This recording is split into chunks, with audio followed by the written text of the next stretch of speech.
Captain Elena Vasquez stood on the bridge of the CSS Defiant, watching the stars streak past as the ship traveled through faster-than-light space. She had made this journey dozens of times before, escorting diplomatic vessels between Earth and the Velkari homeworld. It was supposed to be routine work, boring even, but Elena never found it boring. Every trip reminded her of how far humanity had come in just 30 years. She remembered the day everything changed. She had been just a child then, watching the news with her parents as the first alien ship appeared in Earth's orbit. The Velkari vessel had been damaged, leaking atmosphere and dying. Instead of fear, humanity had chosen compassion. Earth's space stations had rushed to help, bringing the insectoid aliens aboard and saving their lives. That single act of kindness had changed the course of human history forever. The Velkari had been grateful beyond words. When their rescue ships arrived weeks later, they didn't leave. Instead, they stayed and offered friendship. They shared their technology freely, asking for nothing in return except the chance to know humanity better. They helped Earth repair the damage from centuries of climate disasters. They taught human doctors how to cure diseases that had plagued people for generations. Life expectancy on Earth had jumped by 20 years almost overnight. Elena smiled as she thought about her best friend Chika, who was working in the science lab below. Chika was Velkari with 4 arms and compound eyes that glittered like jewels. When they first met 5 years ago, Elena had been nervous. But Chika had made a joke about humans looking like tall pink larvae, and they had both laughed until their sides hurt. Now Elena couldn't imagine her life without Chika's friendship. The door to the bridge slid open and Chika entered, carrying a data pad in 2 of her 4 hands. Her antennae twitched with excitement, which Elena had learned meant she was happy about something. "Elena, you must see this," Chika said, her translator device rendering her clicking sounds into perfect English. "The latest cultural exchange reports are wonderful. 300 human artists are currently on Velkara Prime, and they are teaching our children about something called jazz music. My nephew sent me a recording. It is beautiful." Elena took the data pad and watched the video. Young Velkari children sat in a circle, listening intently as a human woman played a saxophone.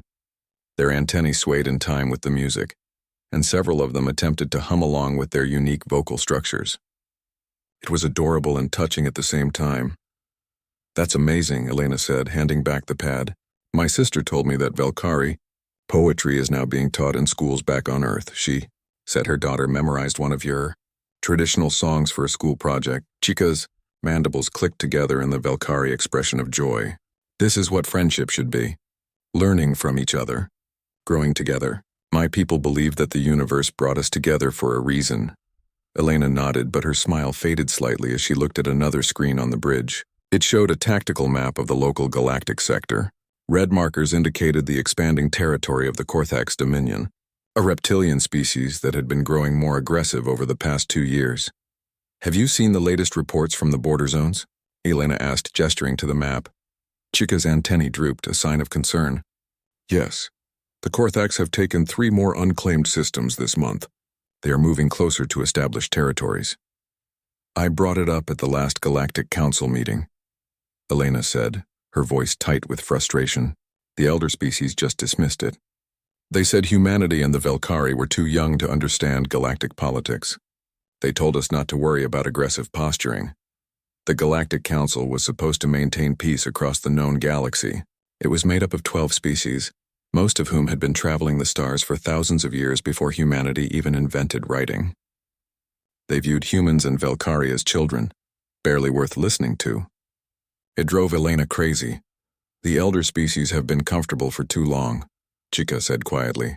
"They have forgotten what it means to face real danger. My people have been peaceful for 2,000 years. We have no weapons beyond what we need for defense. We trust in diplomacy and friendship." "And that's beautiful," Elena said. "But the Korthax don't care about diplomacy. Every intelligence report we get shows they believe in strength above all else. They think peaceful species are weak and don't deserve to exist." Chika placed one of her hands on Elena's shoulder, a gesture she had learned from humans. "You worry too much, my friend. We are part of the Galactic Council. We have protection. Even the Korthax would not be foolish enough to attack a council member world." Elena wanted to believe that. She really did, but something in her gut told her that the universe was about to get a lot more dangerous. Humanity had a long history of ignoring warning signs until it was too late. She had studied Earth's wars in the academy, learned about how conflicts started with small aggressions that everyone dismissed until suddenly everything exploded into violence.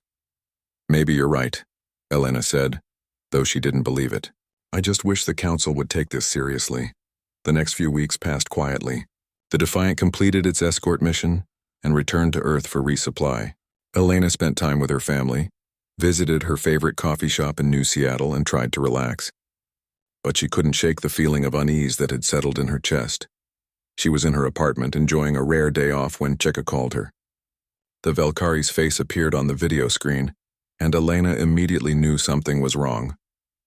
Chika's antennae were flat against her head and her mandibles were trembling.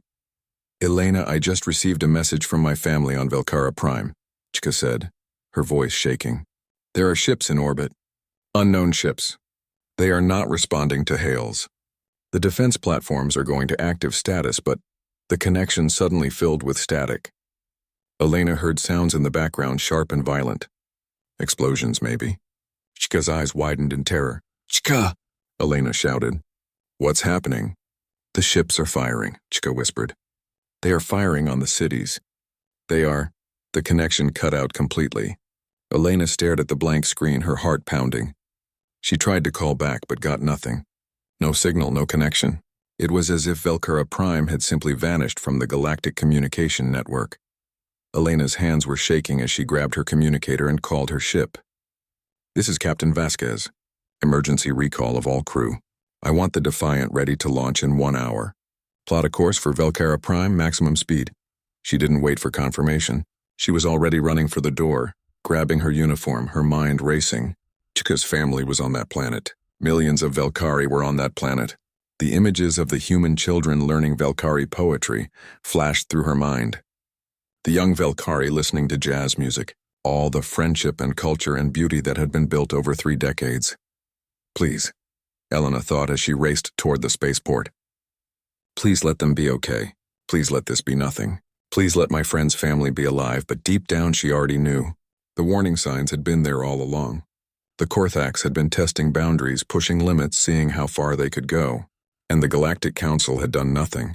Now something terrible had happened, and Elena could only hope they weren't too late to help. The universe had brought humans and Velkari together for a reason, Chika had said. Elena prayed that reason wasn't to test how much pain friendship could endure. The CSS Defiant dropped out of faster-than-light travel at the edge of the Velkara system, and Elena Vasquez felt her blood turn to ice. The orbital defense platforms that should have been guarding the planet were nothing but twisted metal and debris. Pieces of them drifted through space like the bones of some massive creature. The planet itself was visible on the main screen, and even from this distance, Elena could see the orange glow of fires burning across the surface. Life signs? She asked, her voice barely above a whisper. Her tactical officer, Lieutenant Morrison, worked his console with shaking hands. Detecting life signs, but they're scattered and weak. Captain, the major cities are gone. I'm reading massive thermal signatures consistent with orbital bombardment. Whoever did this, they hit population centers first. Elena gripped the arms of her command chair so hard her knuckles turned white. Where is the attack fleet? Gone, Morrison said. Long-range sensors show no ships in the system except us and a few damaged civilian vessels. They hit and ran. Chika stood beside Elena's chair, absolutely still. Her forearms hung limp at her sides and her antennae were completely flat against her head. Elena had never seen her friend like this. The Velkari was always moving, always expressing something with her body language. This terrible stillness was worse than any scream. Take us into orbit, Elena ordered. Prepare all medical teams and search and rescue shuttles. Contact every human ship in range. We need help here now. The Defiant moved closer to Velkara Prime and the full scope of the horror became visible. The beautiful blue and green planet that Elena had visited so many times was scarred with impact craters. Entire cities were simply gone, replaced by smoking ruins. The massive biodomes that housed the Velkari's famous gardens were shattered. The orbital habitats where millions lived and worked were torn apart. Elena's communications officer spoke up. Captain, I'm getting a signal from the surface. It's weak, but it's using Velkari emergency frequencies. Put it through, Elena said immediately.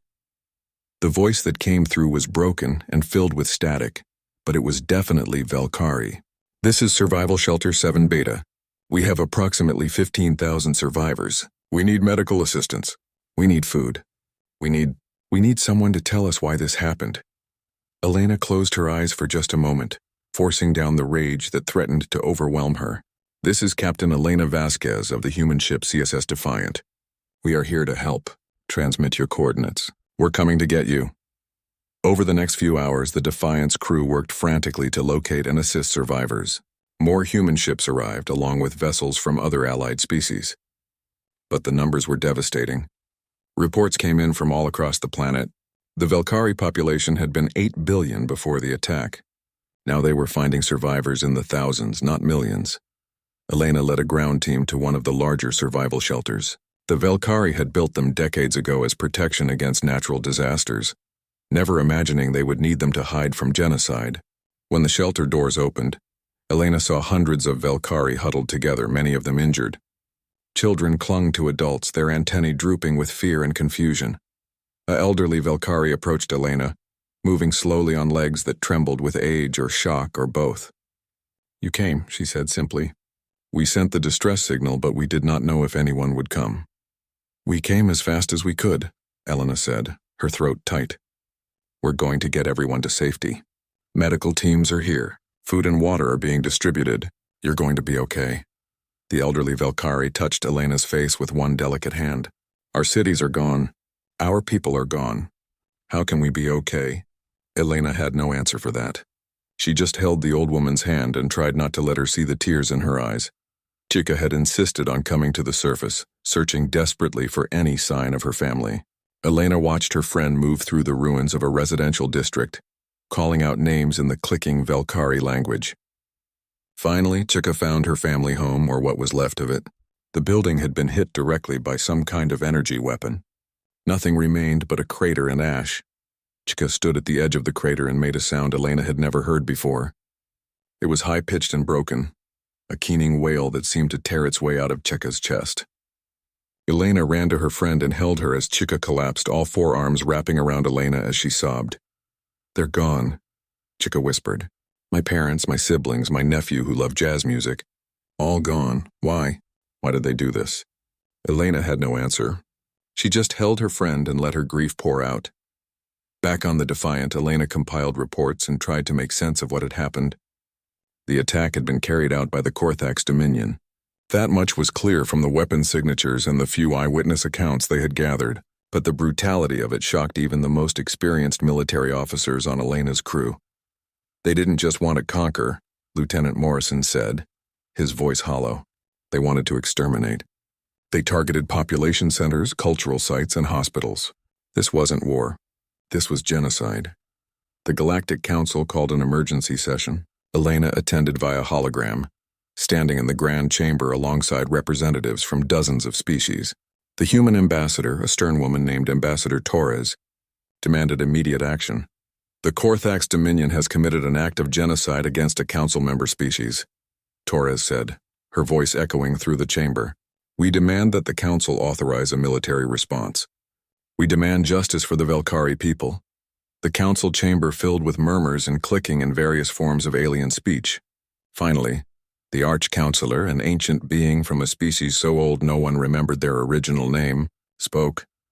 "We understand human outrage," the Arch-Counselor said in a voice that sounded like wind through empty halls, "but the council must consider carefully. A military response against the Korthax could lead to wider war. We must pursue diplomatic solutions." "Diplomatic solutions!" Ambassador Torres's voice rose in disbelief. "They just murdered billions of innocent people. What is there to negotiate?" "We will issue stern censure," another counselor said. "We will impose sanctions.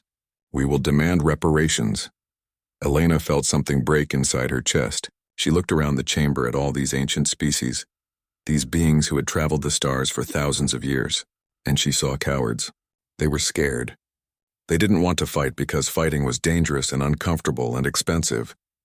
Ambassador Torres seemed to reach the same conclusion. "Humanity formally requests authorization to lead a military intervention against the Korthax Dominion. We will restore order and bring the perpetrators to justice." "Request denied," the Arch-Counselor said. The Galactic Peace Protocols forbid member species from engaging in unilateral military action. You will stand down. The human delegation looked at each other. Then Admiral James Chen, the highest-ranking military officer present, stepped forward.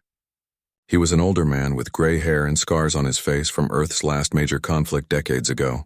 He looked at the council with an expression of profound disappointment.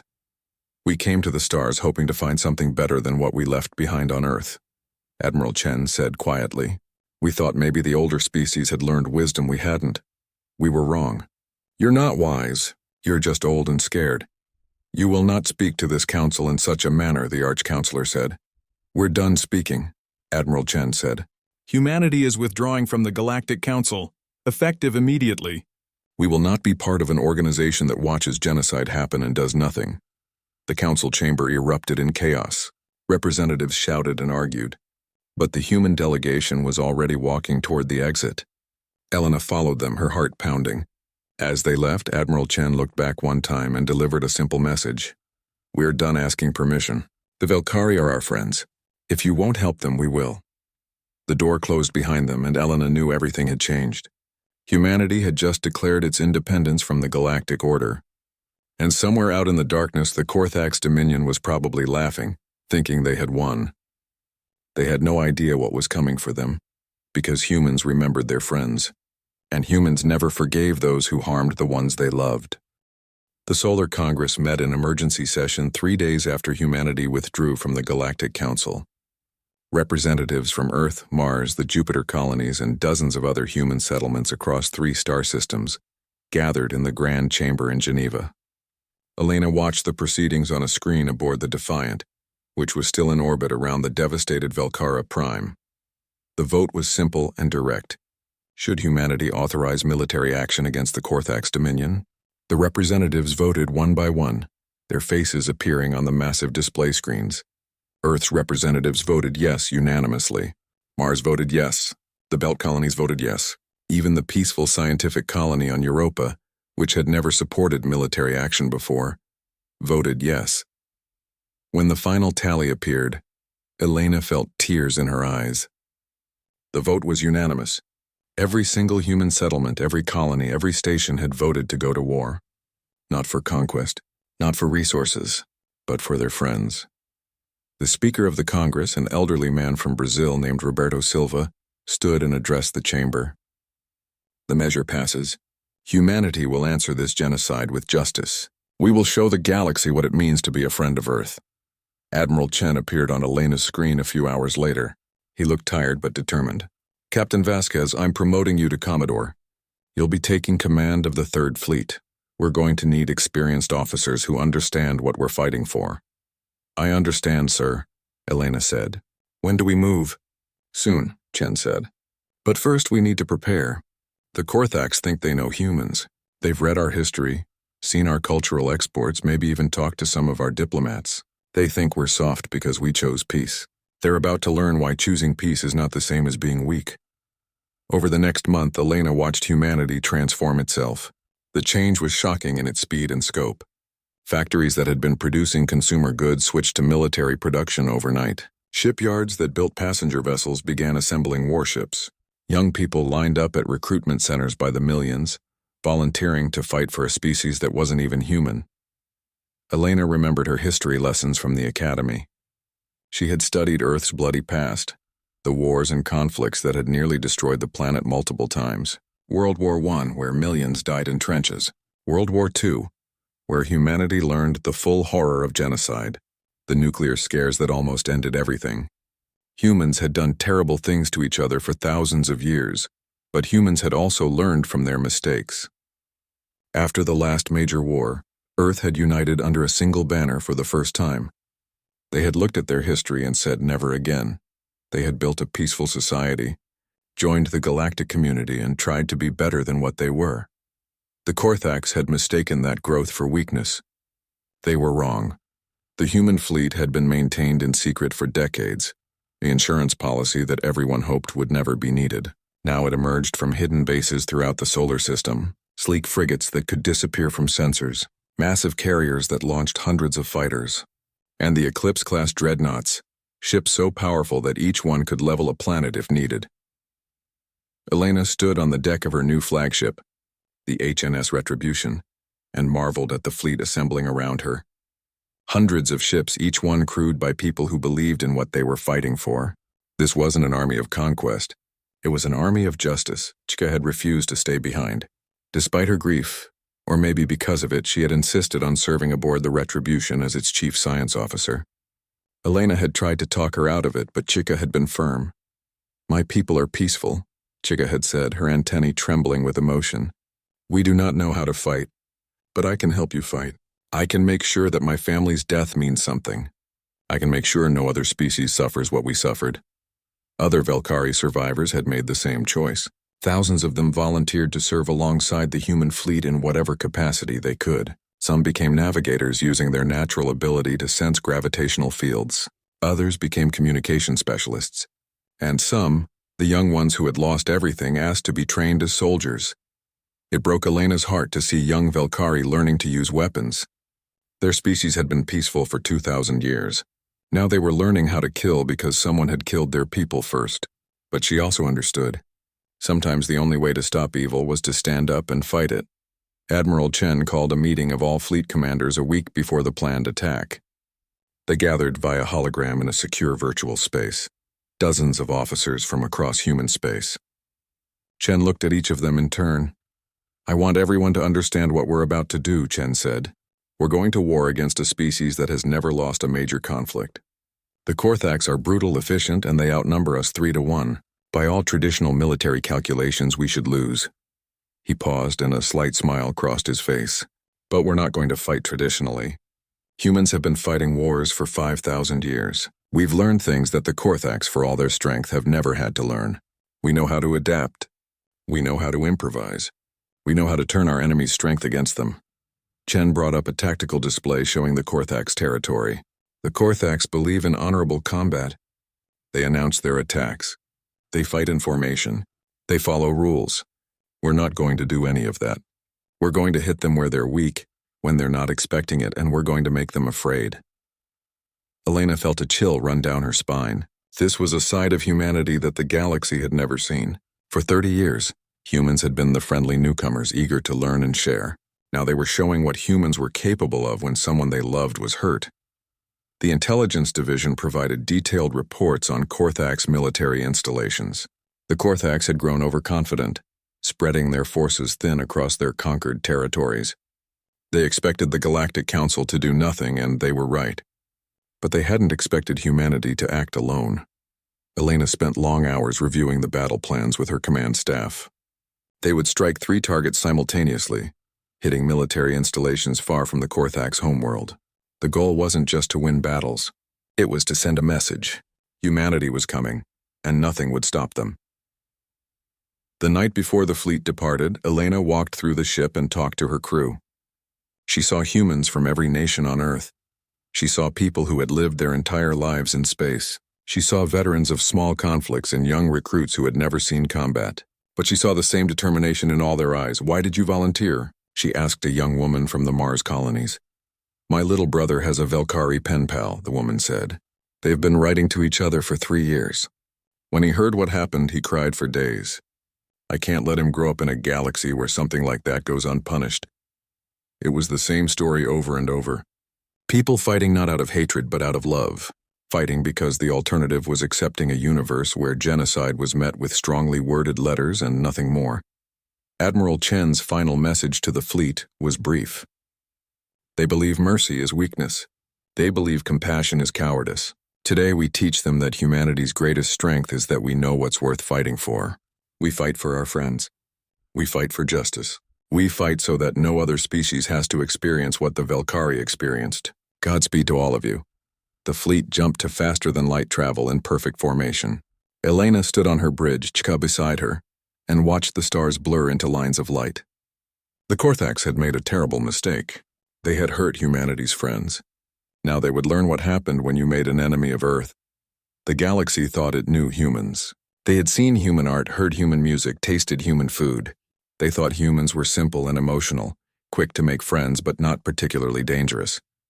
They were about to discover that humans had spent thousands of years learning how to be dangerous.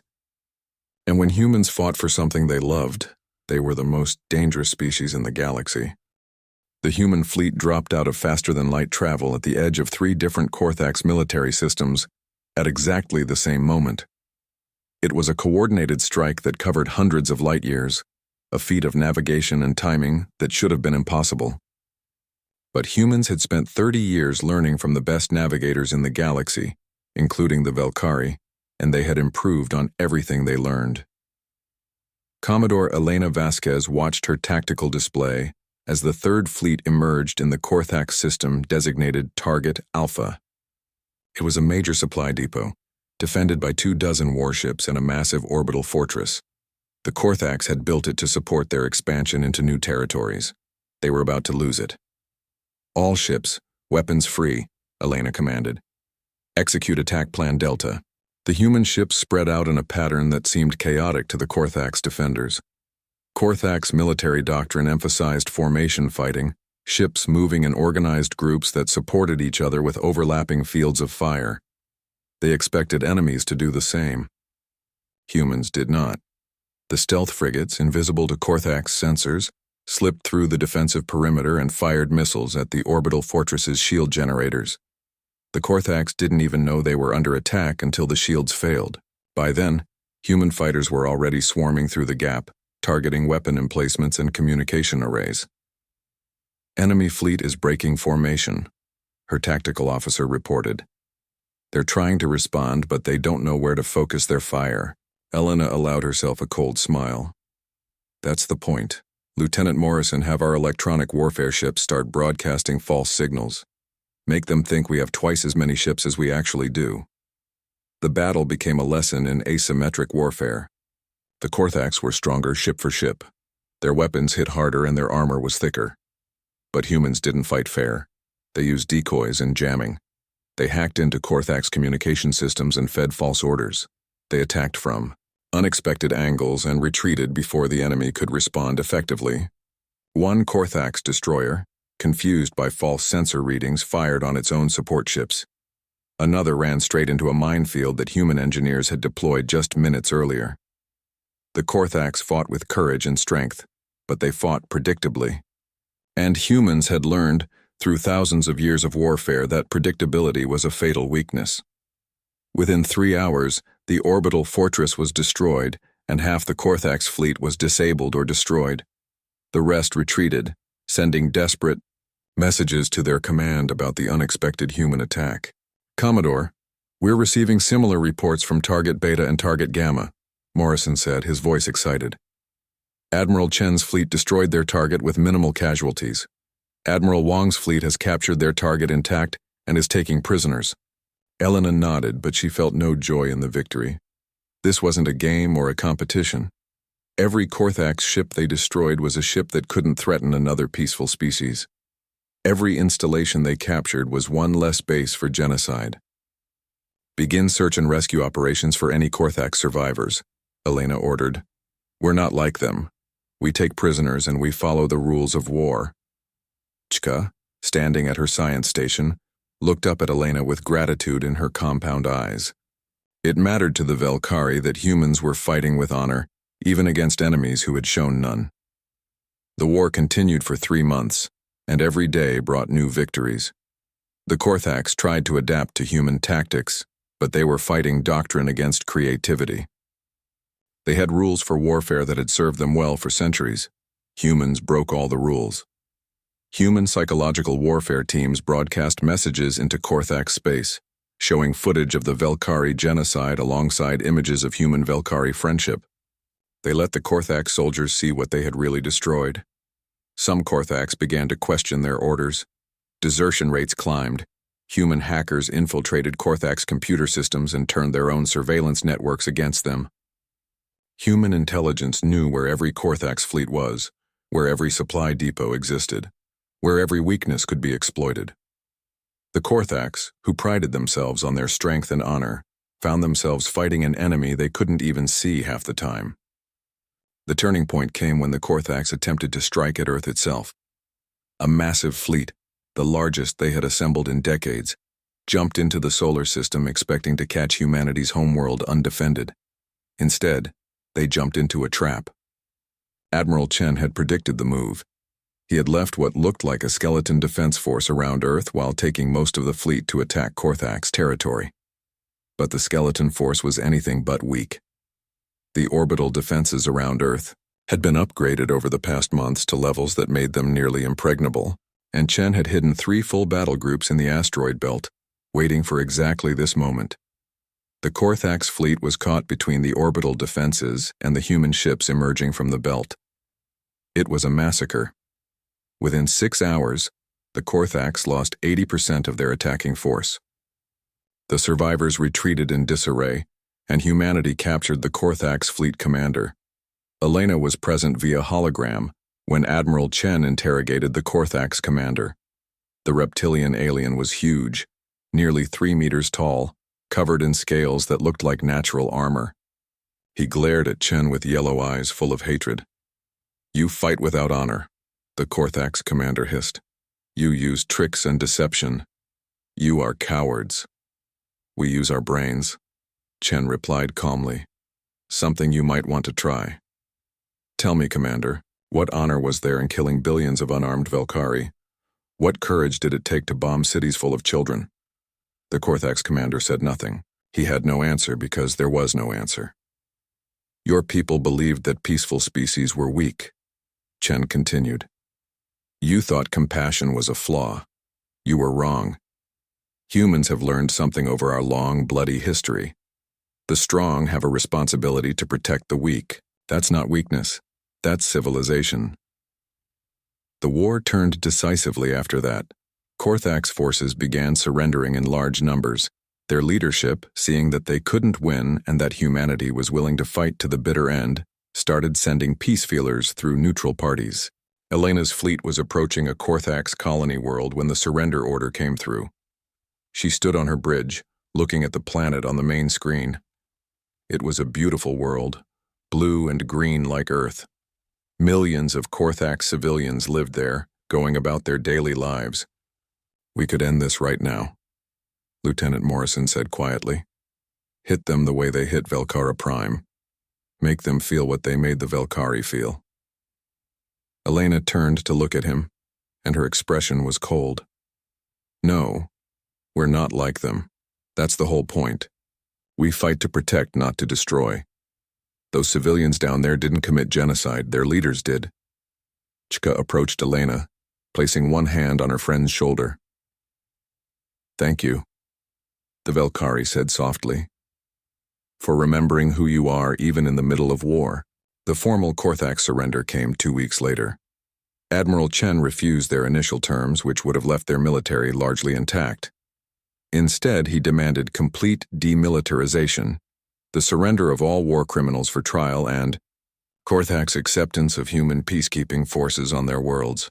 "This is humiliation," the Korthak's diplomatic representative protested. "You would strip us of our honor, our pride, our strength." "You stripped yourselves of honor when you committed genocide," Chen replied. "Now you'll learn how to rebuild it the right way. Your people will have food, shelter, and protection, but you'll never again have the power to hurt peaceful species." The treaty was signed aboard Chen's flagship, with representatives from across human space present. Elena stood in the back of the room, Chika beside her, and watched as the Korthaks formally surrendered. It should have felt like a victory. They had won. The Korthaks were defeated, their ability to commit genocide destroyed. Justice had been served. But Elena felt hollow inside. They had won the war, but the Velkari were still dead. Billions of fawn, innocent people who had loved jazz music and human poetry were gone forever. Chika seemed to sense her thoughts. "You avenged them," the Velkari said quietly. "My people, my family. You made their deaths mean something. You showed the galaxy that there are consequences for evil. That means everything to the survivors." Elena nodded, but tears ran down her face. "I just wish we had been faster. I wish we had seen it coming. I wish—" "I know," Chika said, and her own voice broke. "I wish that too. But you came when we called. You fought when no one else would. You showed us what real friendship means. Humans keep their promises. The war was over. Humanity had won. But the real work was just beginning. Now they had to figure out how to rebuild a galaxy where trust had been shattered and innocence had been lost. Now they had to show the universe what came after vengeance. Now they had to build something better.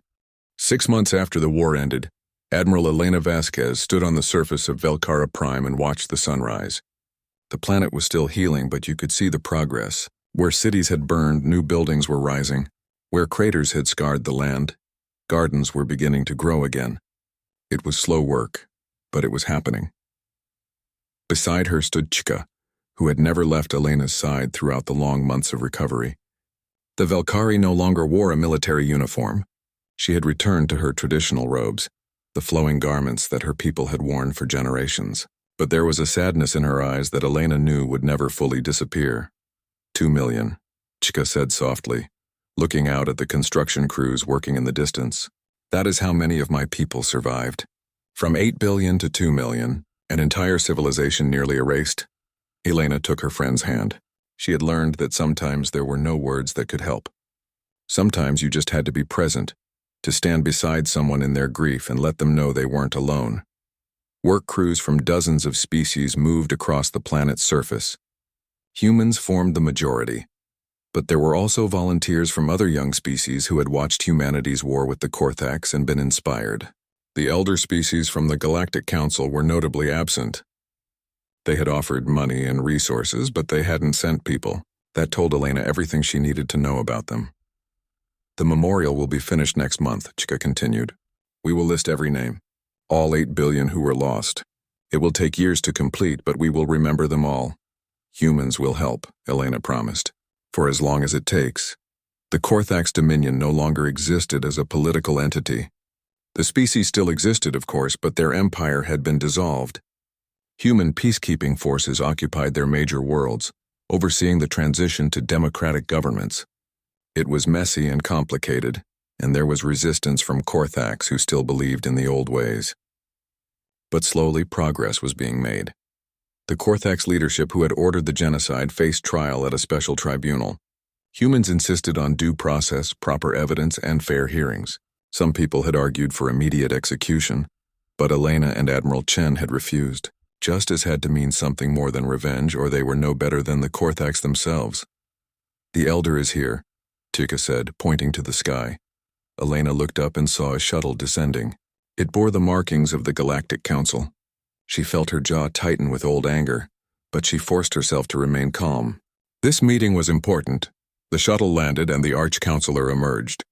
The ancient being moved slowly, supported by hover technology that compensated for the planet's gravity. Elena and Chika walked forward to meet them. Admiral Vasquez, the Arch-Counselor said, their voice still sounding like wind through empty spaces. Survivor Chika, thank you for agreeing to meet with me. You came all this way, Elena said, keeping her voice neutral. We can at least listen. They walked together through the rebuilding city. The Arch-Counselor looked at everything with ancient eyes that had seen civilizations rise and fall. Finally, they stopped at a memorial wall where names were being inscribed. We were wrong, the Arch-Counselor said simply. The Council was wrong. We thought we were being wise by avoiding conflict. We thought our peace was more important than justice. We failed the Velcari. We failed the principles we claimed to uphold. Elena waited. She wanted to hear more than just an admission of guilt.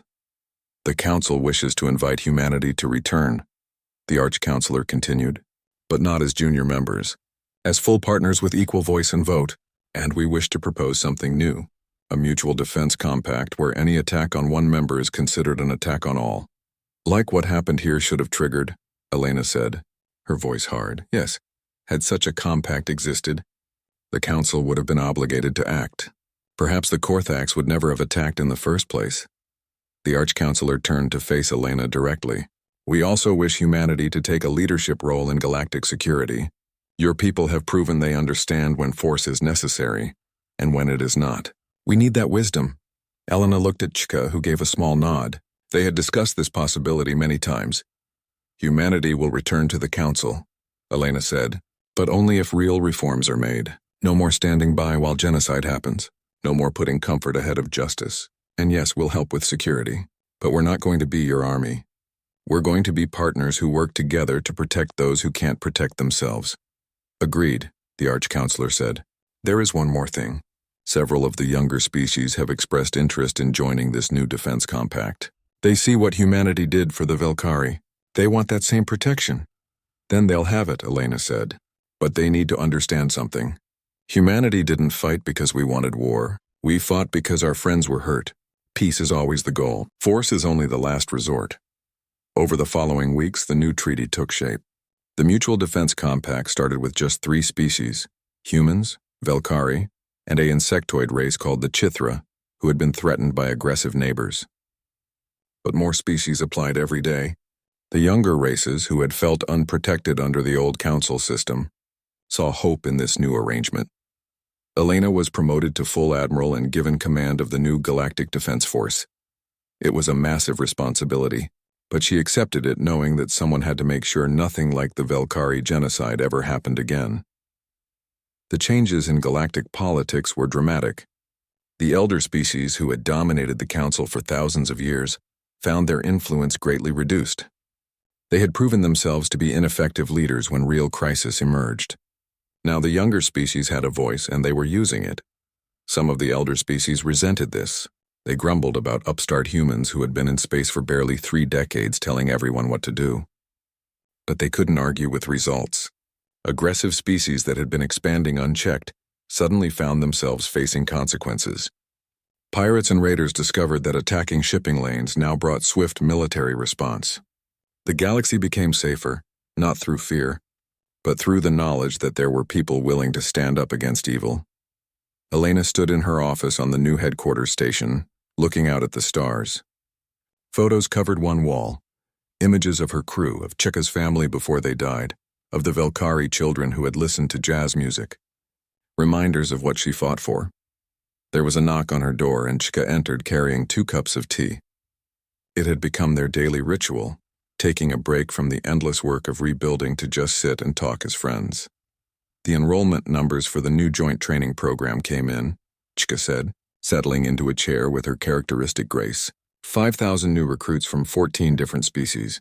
They all want to serve together, humans and aliens, side by side. That's good, Elena said. That's how it should be. They sat in comfortable silence for a while, sipping their tea and watching ships come and go from the station. Finally, Chika spoke again. Do you ever think about what the Korthax said? That we fight without honor?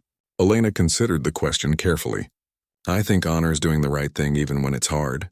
The Korthax thought honor meant following rules in combat, being strong and fearless, but they had no honor where it actually mattered. They killed unarmed civilians. They committed genocide. That's not honor. And humans? Chika asked. Do we have honor? Humans have something more important, Elena said. We have memory. We remember our own mistakes, our own history of violence and hatred. We remember how easy it is to become monsters. That fear keeps us honest. It keeps us questioning ourselves. And most importantly, we remember our friends. Chika reached out and took Elena's hand in 2 of her 4 hands. My people will never forget what humanity did for us. We will teach our children and our children's children. We will tell them about the day our friends came to save us.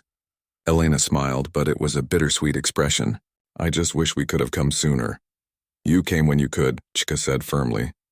And you stayed to help us rebuild. You showed the galaxy what friendship really means. Not just sharing good times, but standing together in the darkness. They finished their tea and returned to work. There were reports to review, diplomatic meetings to attend, new recruits to train. The work of building a safer galaxy was never done. But for the first time since the war, Elena felt something close to peace. The galaxy had learned an important lesson. Humanity had been peaceful for 3 decades because they chose peace, not because they couldn't fight. They had built friendships across the stars because they valued those connections, not because they were naive. And when those friendships were threatened, when innocent people were hurt, humans had shown they would do whatever it took to protect those they loved. Other species now looked at humanity with new eyes. They saw the art and music and culture, but they also saw the strength beneath it. They saw a species that would rather laugh and create and explore, but could fight when necessary. A species that remembered its bloody past and chose every day to be better.